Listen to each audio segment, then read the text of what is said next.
Today's story follows Sarah Hastings, a flight attendant whose snap judgment leads to a life-changing mistake during an encounter with Michael Carter, a philanthropist dedicated to helping underserved communities. Faced with her own unconscious bias, Sarah embarks on a journey of self-reflection and redemption, transforming not just her own life, but the lives of many around her. How does one mistake lead to a complete transformation? And how does Michael play a key role in Sarah's path to change? Watch to find out. Comment below if you've ever had an eye-opening moment of reflection, and don't forget to subscribe for more stories of growth and inspiration. Michael Carter stood in front of the mirror in his bedroom, the soft morning light filtering through the blinds, casting a warm glow across the room. It was early, too early for most, but for Michael, mornings were sacred. They offered him a quiet space to reflect, prepare, and gather his thoughts before diving into the relentless pace of his life. Today was no exception.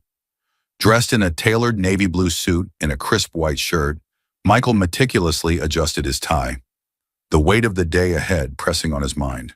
He stared into the mirror, seeing more than just his reflection, a man in his early 40s, tall and muscular, with a chiseled jawline and deep brown eyes that carried the weight of his experiences.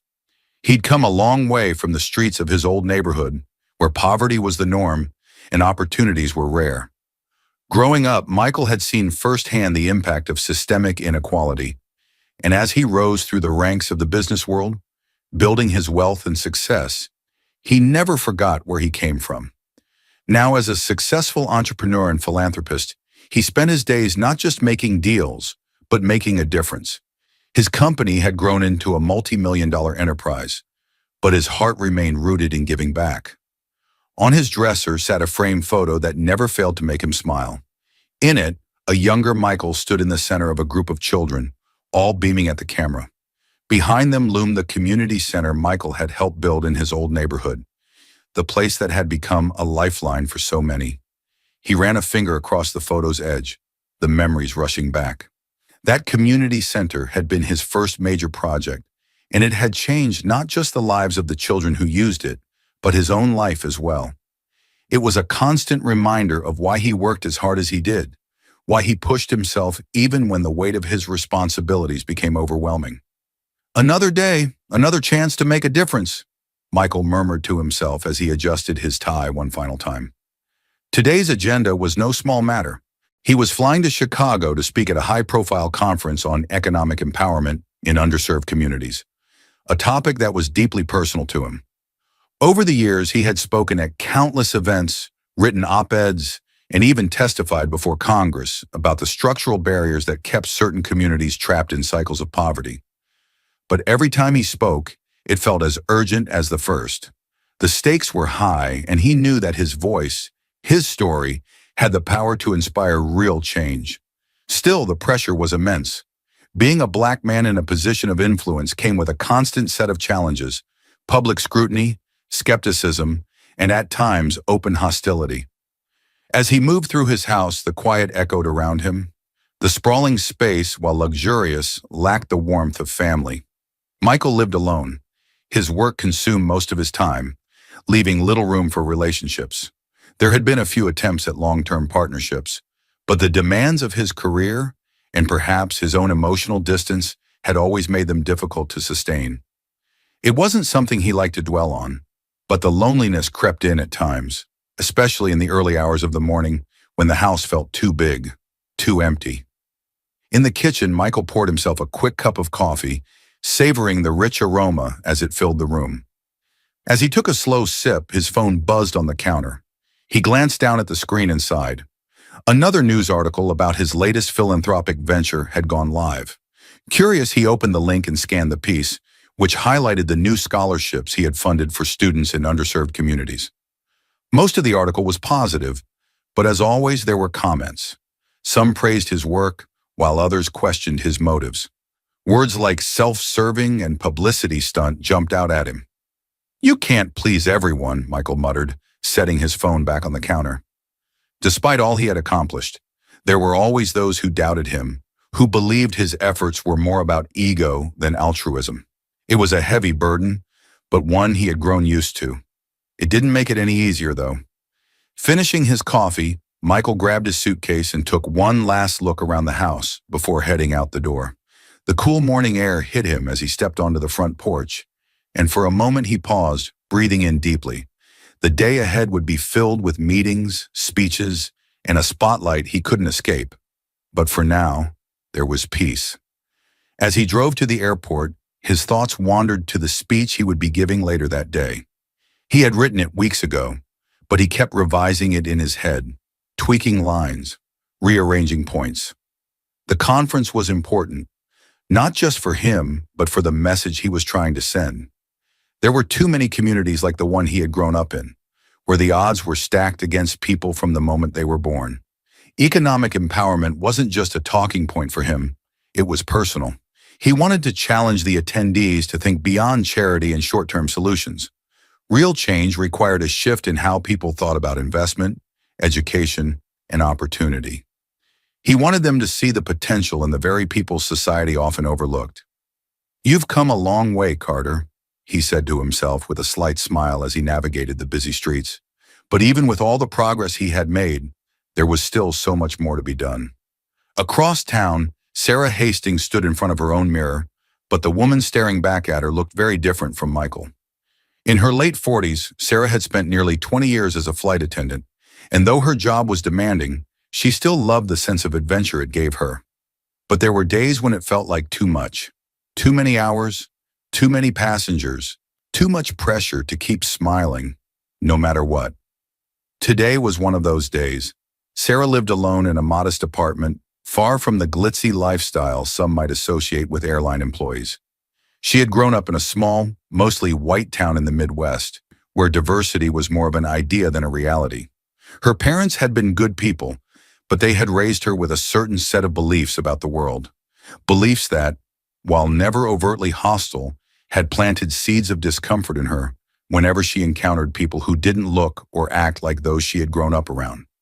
Sarah had never seen herself as prejudiced. In fact, she prided herself on being polite to everyone, regardless of their background. But the truth was, she rarely questioned her assumptions or the little thoughts that crept into her mind when she interacted with passengers who didn't fit the mold of what she considered typical. If asked, she would have said she was open-minded, fair, and professional. Yet there was a part of her, hidden deep down, that felt uneasy when she was confronted with anything outside of her narrow view of the world. As she applied her makeup in the dimly lit bathroom, Sarah couldn't shake the sense of dread that had settled in her stomach. The flight to Chicago was going to be long, and she had a first-class assignment, which meant dealing with passengers who often had high expectations and little patience for mistakes. She didn't mind first class, but it was definitely more stressful than the back of the plane. "Just another day," she muttered to herself as she finished applying her lipstick and ran a brush through her hair. But deep down, she knew today felt different. She couldn't quite put her finger on it, but there was a tension in the air, as though something was waiting to unfold. She shook off the feeling and reminded herself that she was a professional. She had handled worse flights. She could handle this one. After grabbing her bags, Sarah locked her apartment and headed to the airport. As she drove, her mind wandered, reflecting on how much her life had changed since she first became a flight attendant. She had loved the job in the early years, the travel, the excitement, the sense of freedom. But now the novelty had worn off. It had become routine, even monotonous at times. There were still moments of joy, of course, watching a child's eyes light up as they flew for the first time, or helping an elderly passenger who was nervous about traveling alone. But there were also days when she felt disconnected, going through the motions without really connecting to the people around her. Today felt like one of those disconnected days. As she parked her car and made her way through the employee entrance at the airport, Sarah steeled herself for the shift ahead. First-class passengers were often demanding, and she needed to be on her game. But the nagging feeling in her chest wouldn't go away. Something was off. Michael navigated the airport with practiced ease, moving through the terminal with the quiet confidence of someone who had done this countless times. He checked his watch. He had time to grab a coffee before the flight, but he didn't feel the need. The adrenaline of the upcoming conference was enough to keep him alert.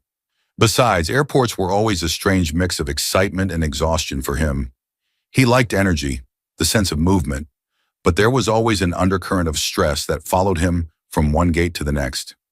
As he approached the first-class check-in counter, he smiled warmly at the attendant, who greeted him with a polite nod. Michael handed over his ticket, and the process went smoothly. He was used to the attention his presence sometimes drew. A black man in first class wasn't unheard of, but it wasn't common either. He was accustomed to the looks, some admiring, some curious, and others skeptical. But he'd learned long ago to let it slide. People could think what they wanted, he was there to do his job and nothing more. The attendant handed him his boarding pass, and with a final nod, Michael made his way down the jet bridge. His thoughts drifted back to his speech. He had spent weeks refining it, shaping it into something that would resonate not just with the business leaders and policymakers at the conference, but with anyone who had ever felt left behind by the system. He wanted his words to inspire action, not just applause. When he stepped onto the plane, he immediately caught the eye of Sarah Hastings, the flight attendant assigned to first class. Sarah's heart skipped a beat as she noticed Michael, a tall, confident black man in a tailored suit that screamed success. For a brief moment, something inside her tightened. She quickly shook it off, offering him a professional smile. "Good morning, sir. Welcome aboard," she said, her voice smooth but carrying an undercurrent of tension. Michael returned her smile with a nod. "Good morning," he replied, his tone warm but distracted as he moved down the aisle to his seat in first class. As Michael settled into his seat, Sarah found herself stealing glances at him. It wasn't anything overt, but there was something about him that made her feel unsettled. It wasn't just that he was successful. She had served countless wealthy passengers before. But this was different.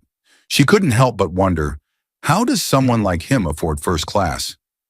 The thought startled her, and she immediately pushed it away, ashamed of herself for even thinking about it. She prided herself on being professional and impartial, but the thought lingered no matter how much she tried to dismiss it. Meanwhile, Michael busied himself with his work, pulling out his laptop and reviewing his notes for the conference. He barely noticed Sarah's discomfort, too focused on what lay ahead. He had learned long ago to block out distractions, to keep his eyes on the goal. As the plane filled up and the other passengers in first class took their seats, Sarah tried to focus on her duties. She moved down the aisle offering drinks, helping passengers store their bags, and making sure everyone was comfortable. But each time she passed Michael's seat, her mind kept returning to the same question. There was no reason to doubt him, no logical basis for her unease, but it was there nonetheless.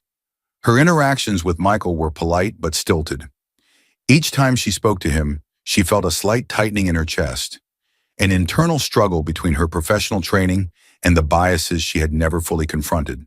She didn't understand why, but something about him made her feel on edge. Was it because he was different from the other passengers?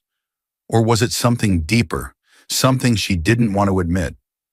As she served the other passengers, Sarah tried to push the thoughts away, but they kept creeping back, undermining her sense of control. She caught herself watching Michael more than she should, wondering why he seemed so at ease, so comfortable in a space she had unconsciously reserved for people who looked a certain way. Michael, unaware of the growing tension around him, continued to work quietly. He glanced up occasionally, offering a polite smile to the other passengers or to Sarah as she passed by. He had learned long ago how to navigate spaces like this, spaces where he was both seen and unseen, where he had to prove, again and again, that he belonged. The flight had barely begun, but the stage was set for something neither of them could anticipate.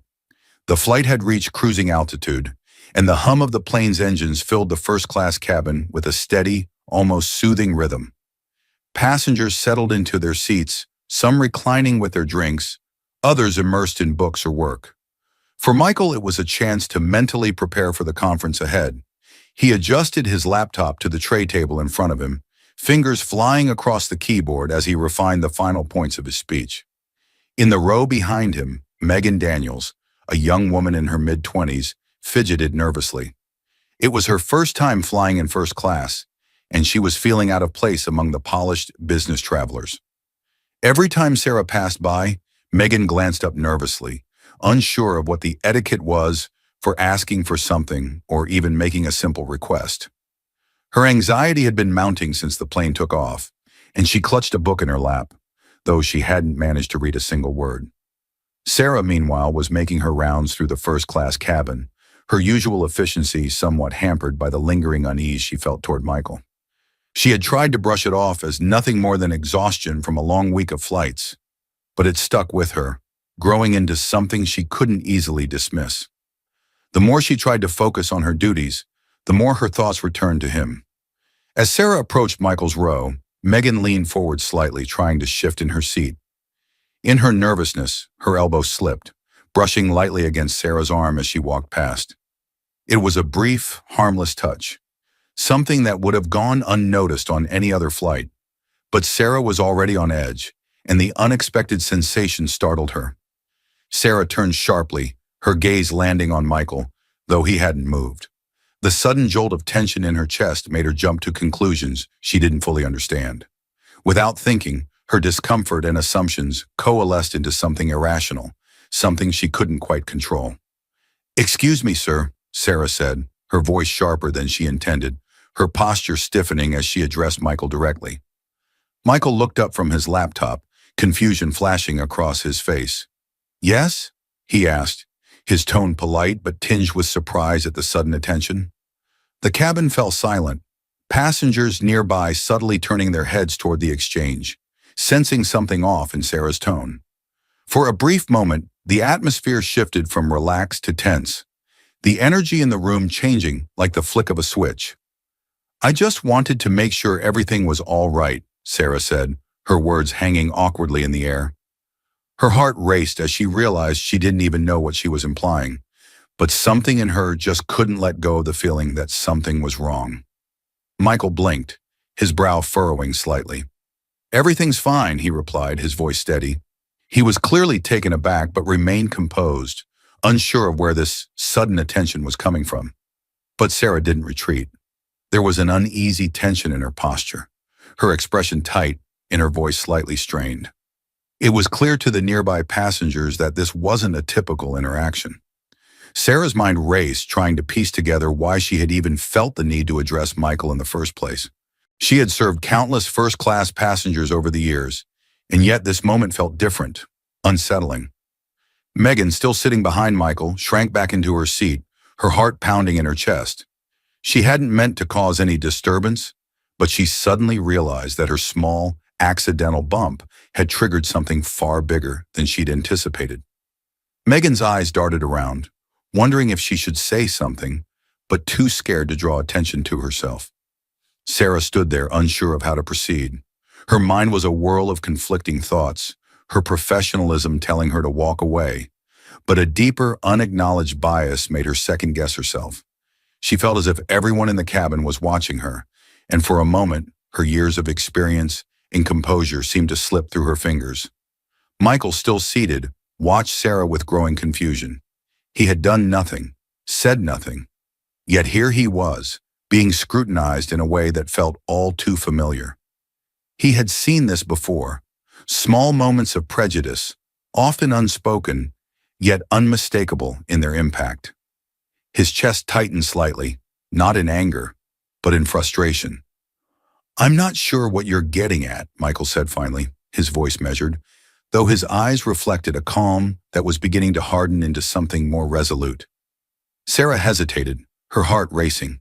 She could feel the eyes of the other passengers on her, and yet she didn't understand why she couldn't simply walk away and move on. It was as if some invisible force was pulling her back, making her stay rooted in place. The air in the cabin grew thick with unspoken tension. Passengers shifted in their seats, exchanging glances. Some looked toward Michael with confusion, while others glanced at Sarah, wondering if they had missed something. The entire atmosphere was charged, and yet no one fully understood why. I just thought," Sarah began, but her words faltered. She didn't know what to say next. Her mind was racing, trying to justify her behavior, but there was no justification.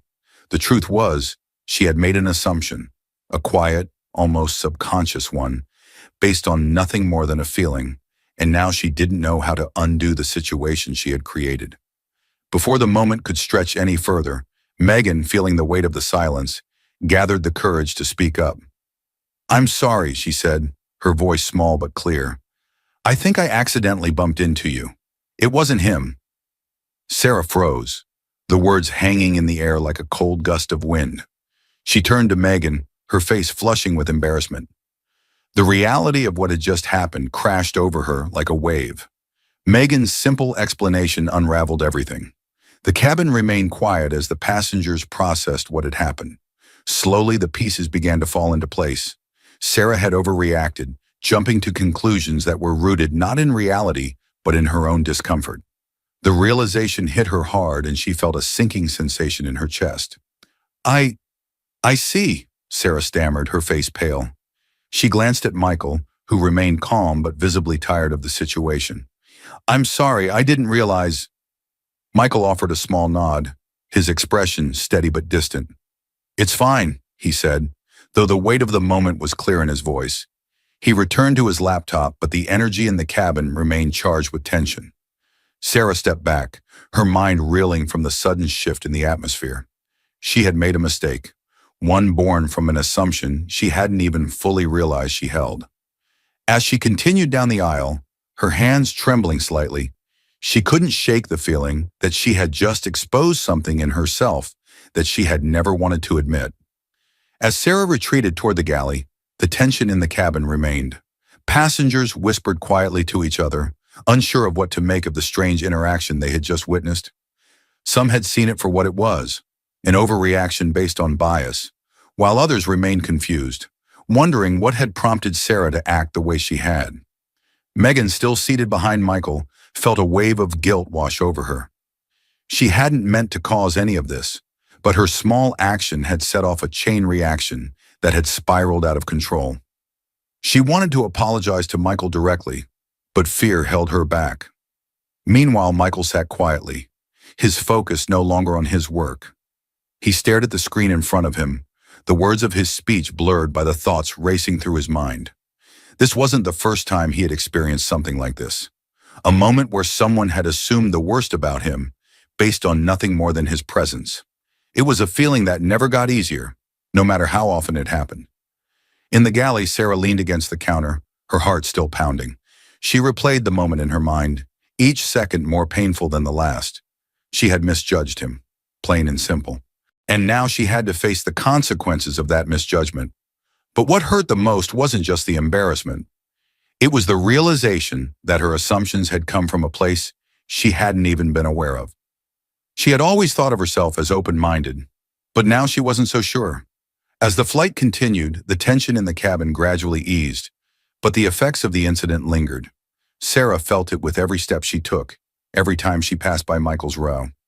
The weight of her actions sat heavily on her shoulders, and she couldn't shake the feeling that she had exposed something ugly within herself. The remainder of the flight passed in a strange, quiet blur.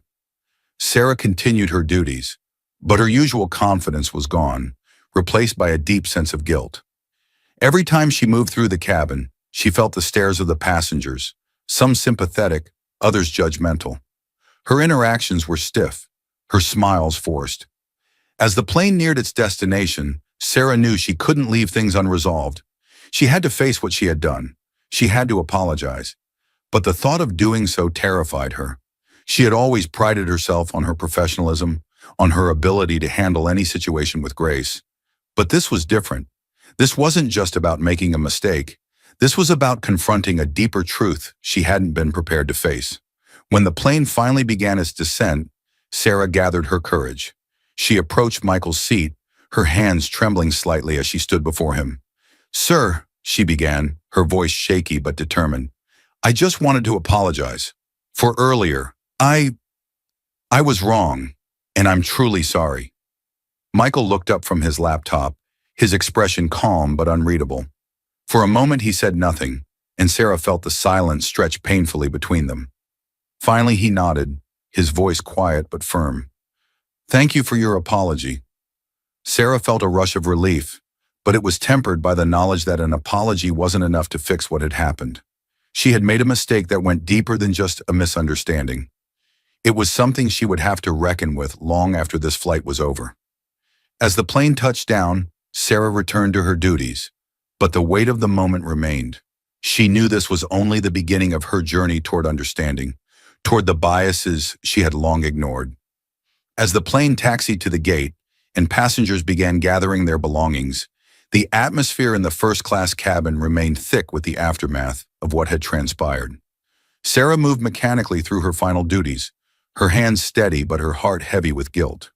She tried to avoid making eye contact with the passengers, especially Michael, who had remained polite but distant since the incident. The final stretch of the flight had been marked by an uncomfortable silence. The energy in the cabin had shifted dramatically from the initial tension, settling into something more introspective, yet still strained. Some passengers exchanged quiet whispers, discussing what had happened in low tones. Others simply kept to themselves, trying to distance themselves from the awkwardness of the situation. Michael, for his part, maintained a calm and composed exterior. He had spent the remainder of the flight working, occasionally glancing out the window, his mind elsewhere. While he was no stranger to prejudice, each encounter left its own mark. This one was no different. It wasn't about anger. Michael had long since learned how to handle these moments with grace, but there was a deeper sadness, a weariness that came with having to navigate such situations repeatedly throughout his life. When the seatbelt sign was turned off, passengers began standing and collecting their bags from the overhead compartments. Sarah stood near the front of the cabin, offering her usual polite goodbyes, though her voice lacked its usual warmth. She watched as the passengers filed past her, their expressions ranging from neutral to mildly uncomfortable. She caught glimpses of sympathy from some, though others seemed to avoid her gaze entirely. As Michael approached the exit, he paused briefly in front of her. There was a moment where their eyes met, and Sarah felt the weight of everything she had done in that fleeting connection. "Thank you for your service," Michael said, his voice kind but firm, the words layered with unspoken meaning. Sarah swallowed hard and nodded. "Safe travels, sir," she replied, her voice barely audible. Michael nodded and exited the plane, leaving Sarah standing alone at the front of the cabin. As the last passenger disembarked, Sarah let out a long, shaky breath. The emotions she had been holding in throughout the flight finally surged to the surface, and she felt tears welling in her eyes. She quickly blinked them back, unwilling to let herself break down in front of her colleagues.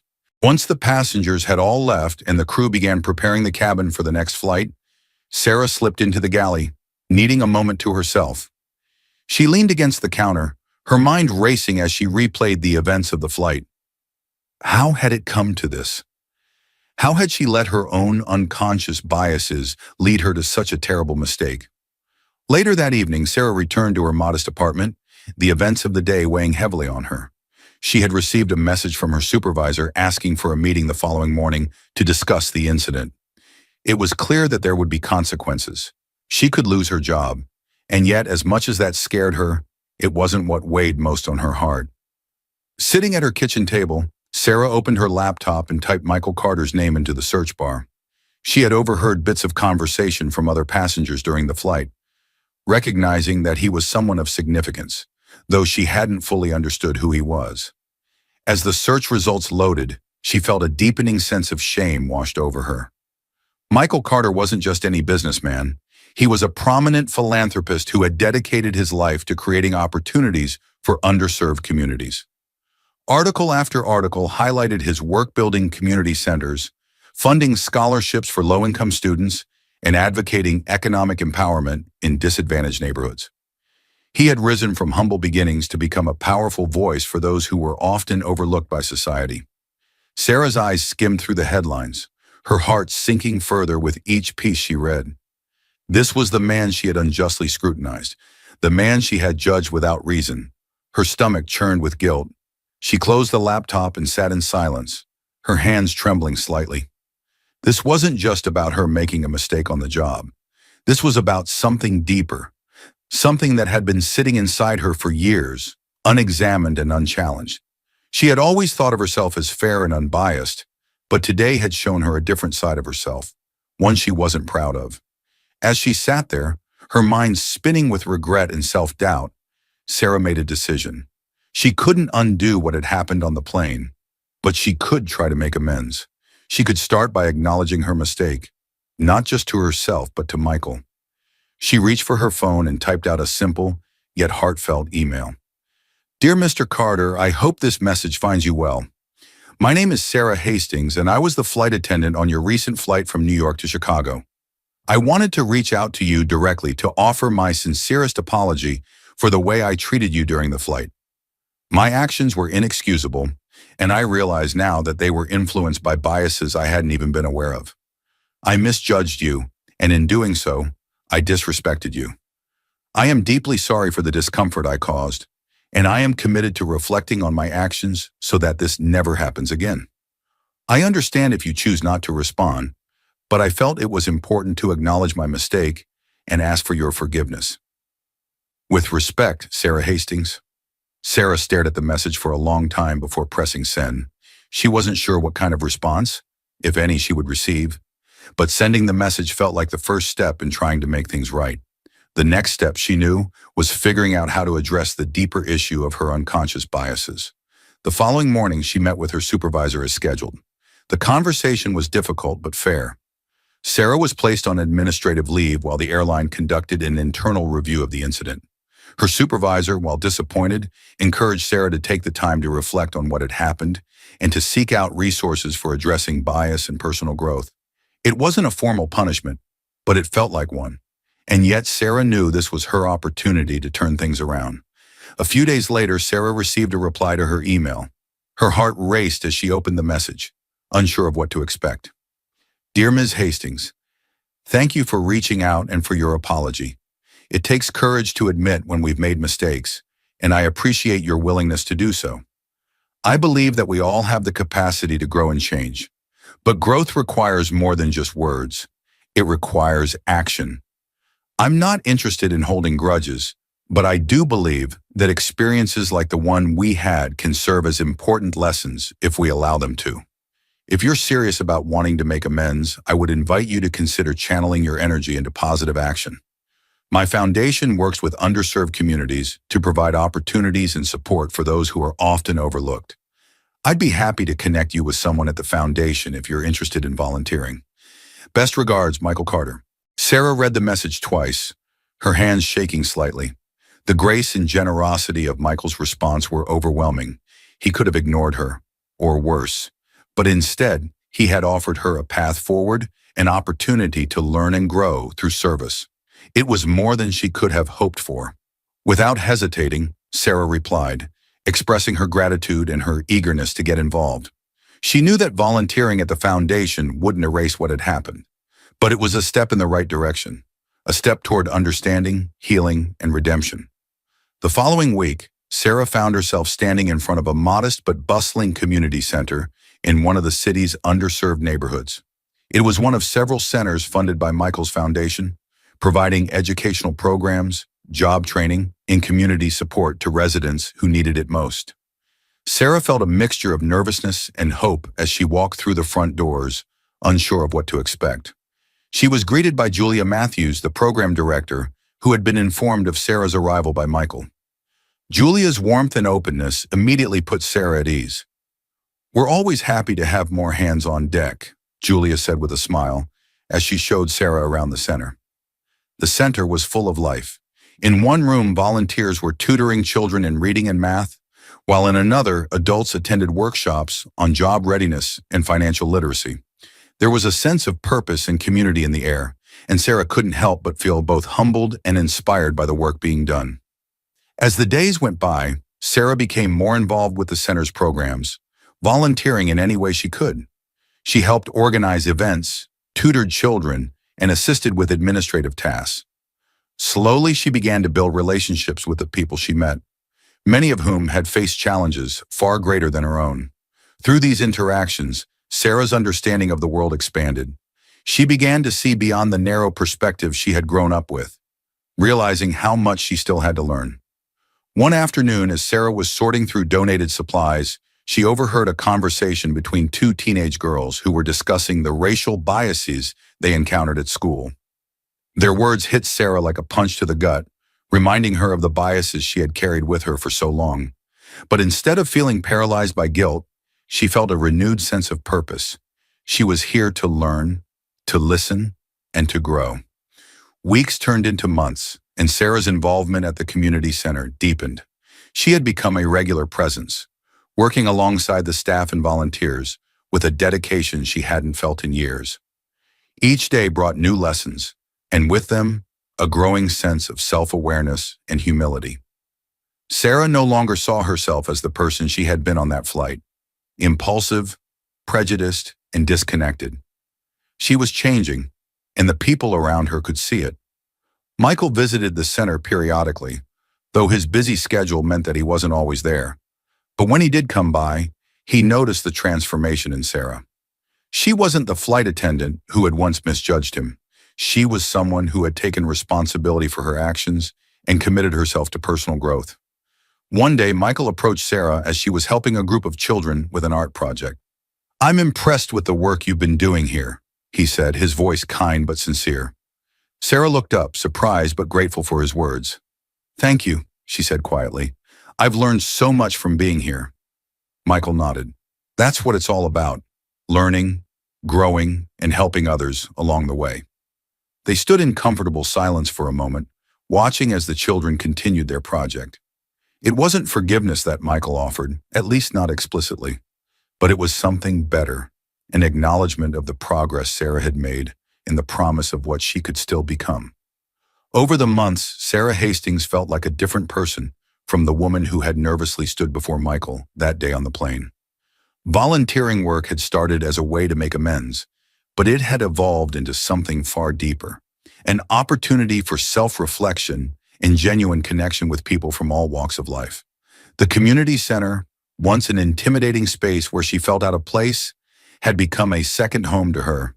Through the relationships she built with the center's staff, the children she tutored, and the adults she worked with, Sarah began to break down the walls of prejudice she hadn't even realized she'd carried. The conversations she had were eye-opening, often challenging her to rethink the unconscious biases she had once harbored. It wasn't easy. Some days she went home feeling overwhelmed by the sheer depth of what she had to unlearn. But with each passing day, she felt herself growing not just as a person, but as an advocate for change. Sarah's transformation didn't go unnoticed. Michael Carter saw the shift in her, as did the others at the center. What started as tentative steps toward understanding had blossomed into a genuine commitment to helping others. Sarah wasn't just there to fulfill a sense of duty. She was there because she believed in the work, and it showed in everything she did. One afternoon, while Sarah was organizing books in the children's library, Julia Matthews, the program director, approached her with a warm smile. "You know, Sarah," Julia began, "the work you've done here has been incredible.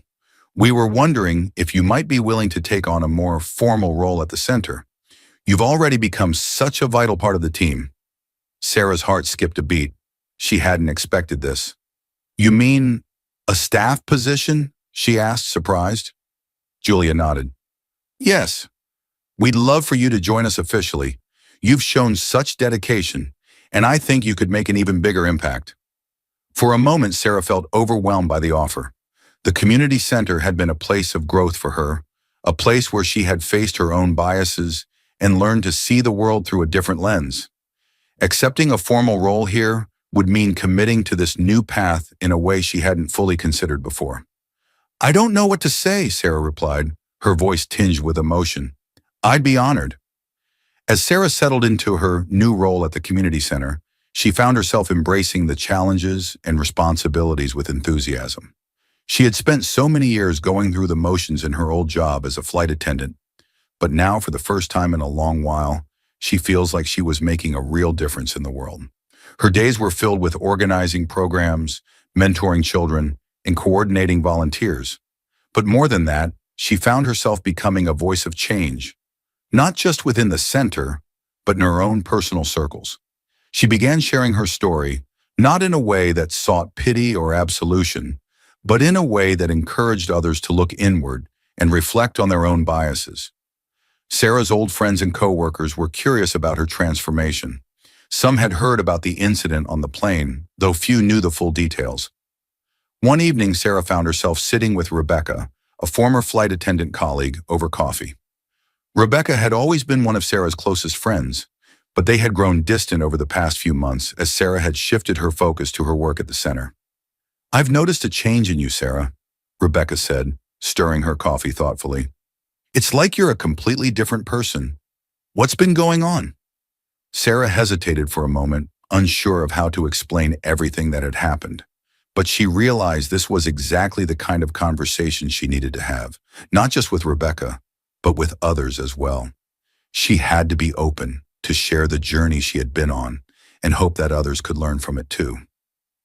Well, Sarah began, taking a deep breath. Something happened a while back that really forced me to confront some things about myself, things I didn't even realize I was carrying. She recounted the story of the flight, how her assumptions and biases had led her to misjudge Michael, and the emotional fallout that had followed.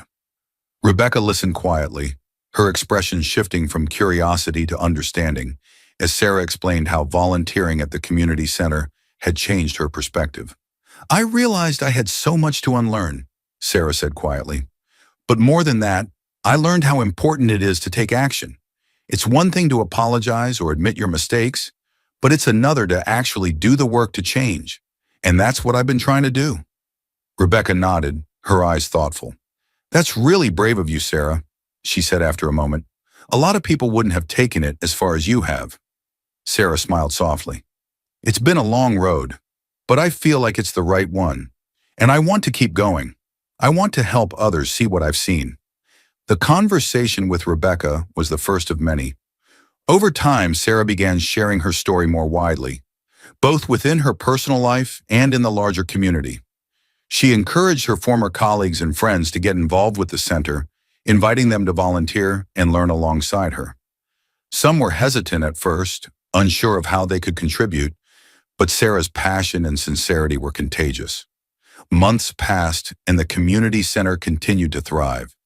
Sarah had become a core part of the team, helping to lead new initiatives and expanding the reach of the programs. Her transformation was clear to everyone who worked with her, but it wasn't just about her personal growth anymore. It was about the impact she was having on others. One day, Michael Carter approached Sarah with an idea. The center was planning a large event to celebrate the opening of a new branch in another underserved neighborhood, and they wanted Sarah to speak at the event. Sarah's first instinct was to refuse. The idea of standing in front of a large audience and sharing her story felt daunting. She had grown so much since the incident on the plane, but part of her still felt uncomfortable putting her personal journey on display. Yet at the same time, she knew how powerful her story could be. It wasn't just about her, it was about the message that people could change, that they could learn from their mistakes and grow into better versions of themselves. After some consideration, Sarah agreed. The day of the event arrived, and the community center was filled with people, local families, volunteers, donors, and supporters from across the city. The energy in the room was electric, a mix of excitement and hope for what the future held. Michael stood at the front, welcoming everyone and speaking about the importance of the center's mission. When it was Sarah's turn to take the stage, her heart raced with nerves, but she reminded herself of why she was there. As she stepped up to the podium, she scanned the room, her gaze briefly landing on Michael, who gave her an encouraging nod. Taking a deep breath, Sarah began. I wasn't always the person you see before you today, she said, her voice steady but filled with emotion. In fact, not too long ago, I made a terrible mistake, one that forced me to take a long, hard look at myself. She recounted the story of the flight, explaining how her unconscious biases had led her to misjudge Michael, and how that experience had been a catalyst for change in her life.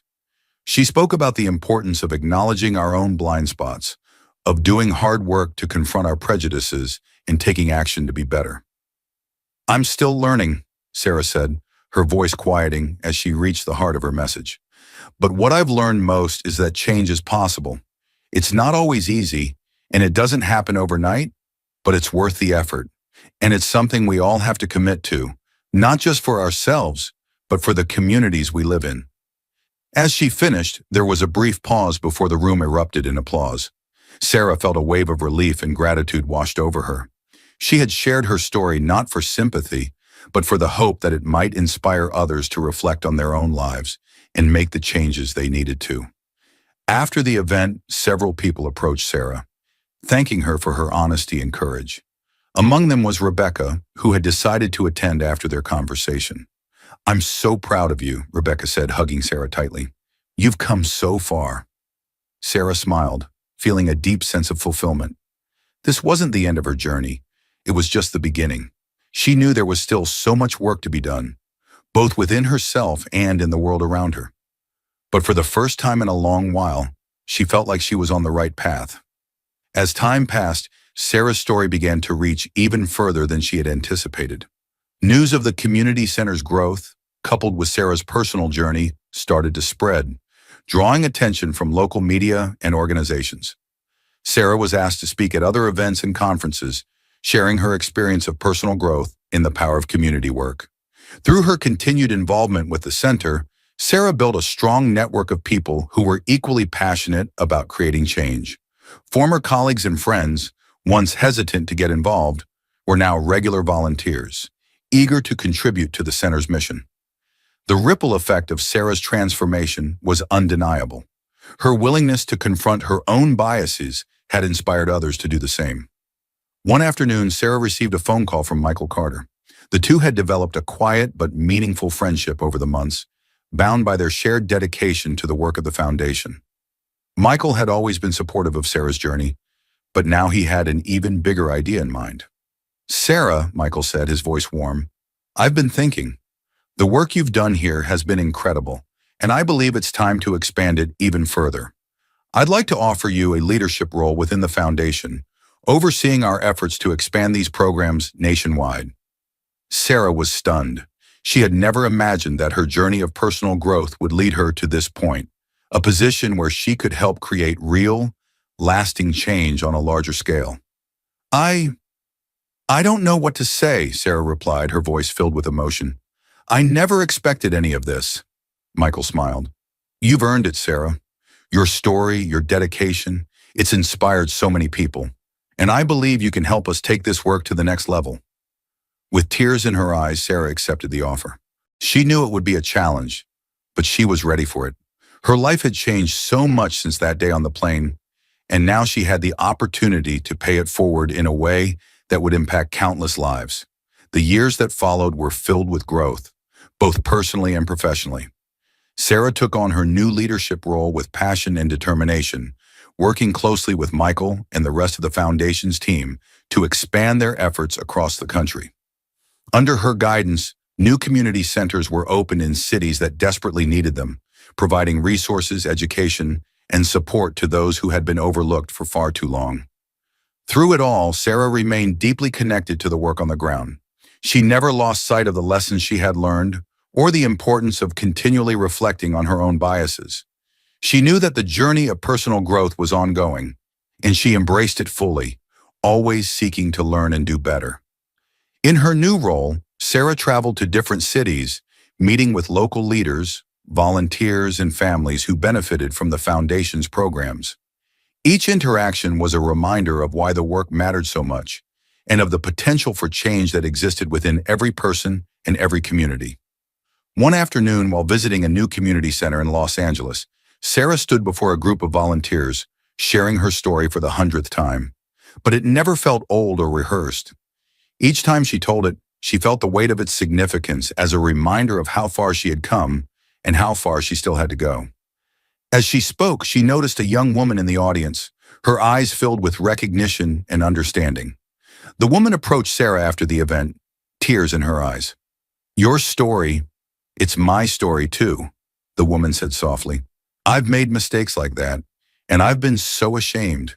Hearing you talk about it, about how you've grown, it gives me hope that I can change too.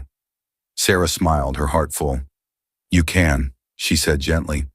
It's never too late to learn, to grow, and to make a difference.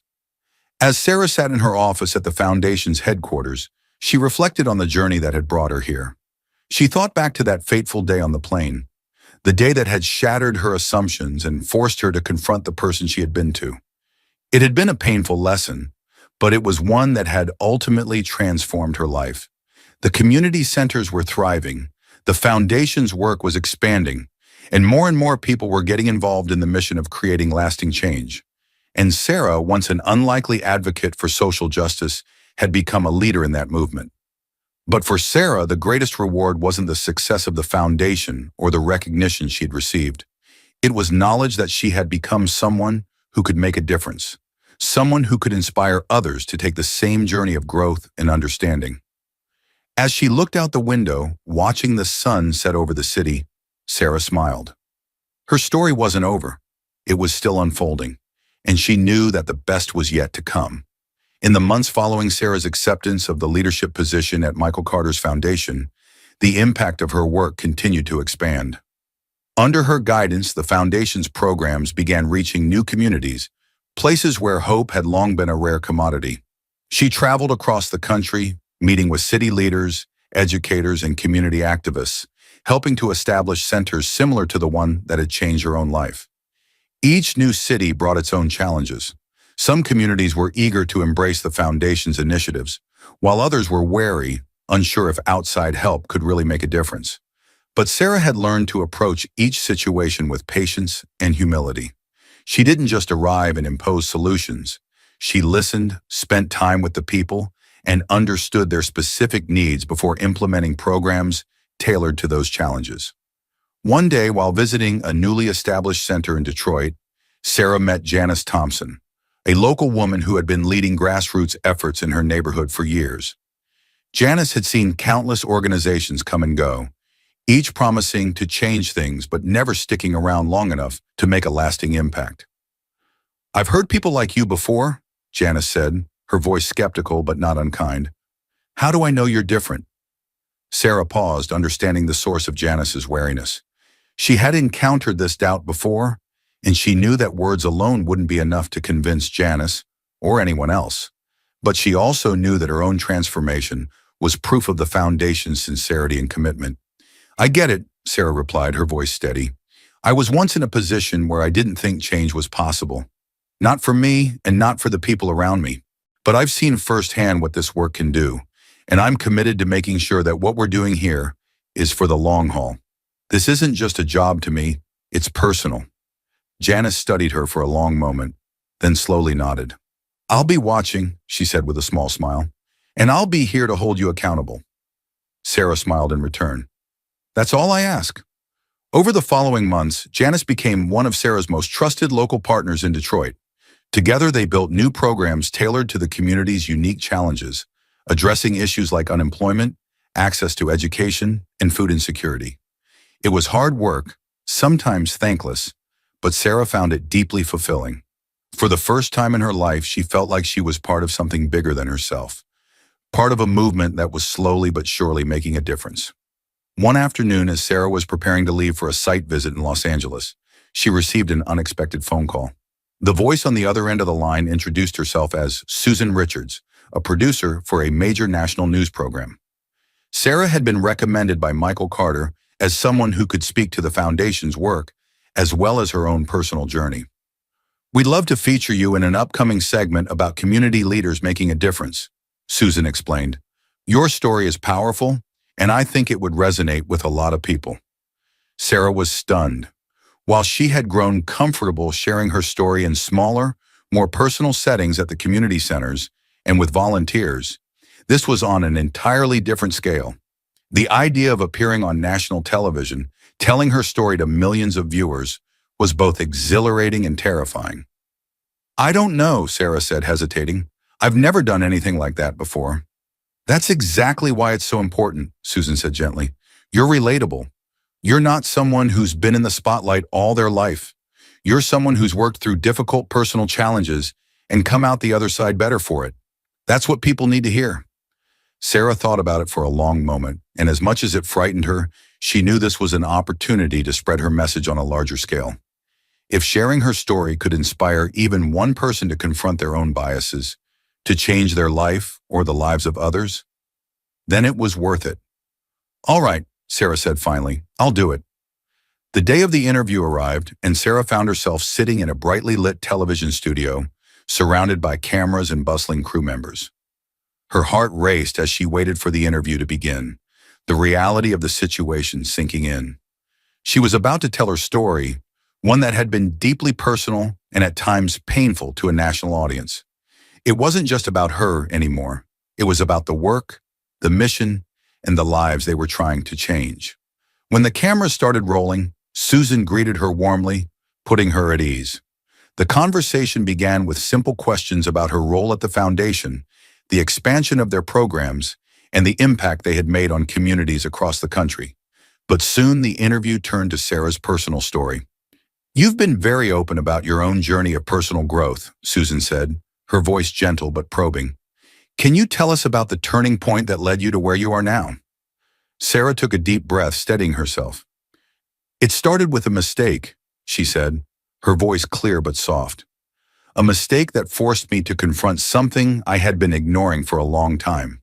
My own biases, my own assumptions about the world and the people in it." She recounted the story of the flight, how her assumptions about Michael had led her to misjudge him, and how that experience had shaken her to her core. She spoke about the shame she had felt, the apology she had made, and how Michael's response, inviting her to take action, had set her on a new path.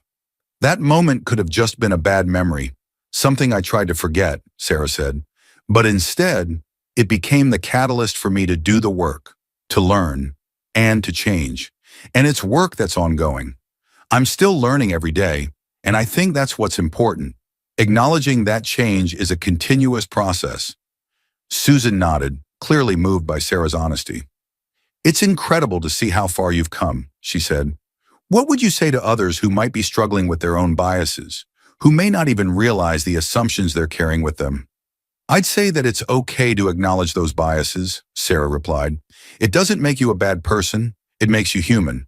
But once you recognize them, you have a responsibility to address them, to educate yourself, and to take action. The most important thing is to be willing to grow." The interview ended on a hopeful note, with Susan thanking Sarah for her bravery and dedication to the work she was doing. As the cameras turned off and the crew began packing up, Sarah felt a sense of peace. She had put her story out there for the world to see, not for sympathy, but in the hope that it could spark change in others.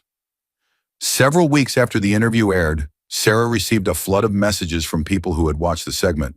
Some were from old friends and colleagues, offering words of support and encouragement.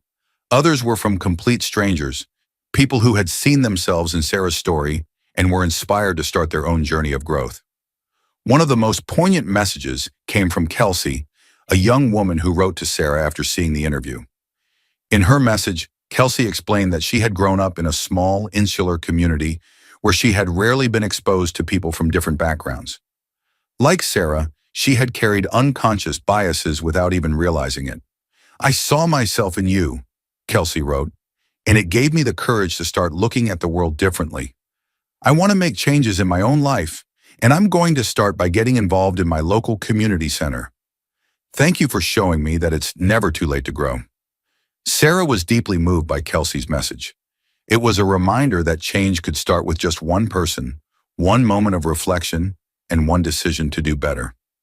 The ripple effect of her own journey was spreading further than she could have ever imagined, touching lives in ways she hadn't thought possible. As Sarah reflected on the messages she received, she realized that her story had come full circle. What had begun as a painful moment of reckoning had blossomed into something beautiful, an ongoing cycle of growth, redemption, and the pursuit of a better world. Years passed and the foundation's work continued to grow under Sarah's leadership.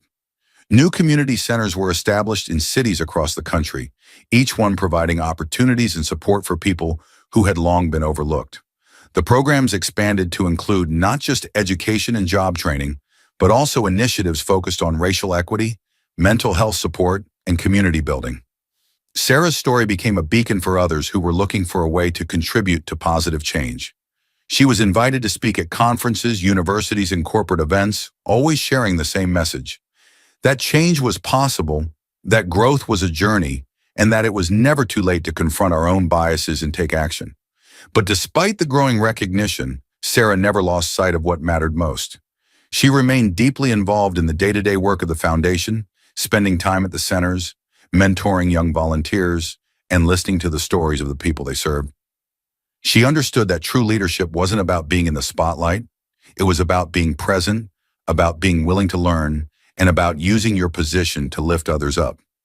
One afternoon, while visiting a newly established center in Baltimore, Sarah stood in a quiet corner of the facility, watching as children played in the courtyard and volunteers bustled around the classrooms. Michael approached her, a proud smile on his face. "You've come a long way," he said, his voice filled with warmth. Sarah smiled, nodding. "We both have." As they stood together, watching the thriving community they had helped build, Sarah felt an overwhelming sense of fulfillment. She knew that the work would never be finished, that there would always be more to do, more people to help, and more minds to change. But she also knew that every step forward was worth it. Her journey had started with a mistake, but it had led her to a life of purpose and impact. And that, she realized, was the true legacy of her story. The knowledge that change was possible and that every person had the potential to grow, learn, and make a difference in the world. As Sarah closed the door to her office one evening, the sounds of laughter and conversation echoing from the community center below, she felt a deep sense of peace. Her journey was far from over, but she was ready for whatever came next. The mistakes of her past had taught her invaluable lessons, and the work she was doing now was creating ripples that would continue long after she was gone. She smiled, knowing that the best way to honor the lessons she had learned was to keep moving forward, to keep growing, keep learning, and keep helping others do the same. The journey wasn't just hers, it belonged to everyone. If you've been moved by Sarah's story of redemption, growth, and transformation, don't forget to hit the subscribe button. Join us as we continue to explore more inspirational stories of personal journeys, overcoming challenges, and making a difference in the world. Let's keep learning, growing, and helping each other on this journey of life.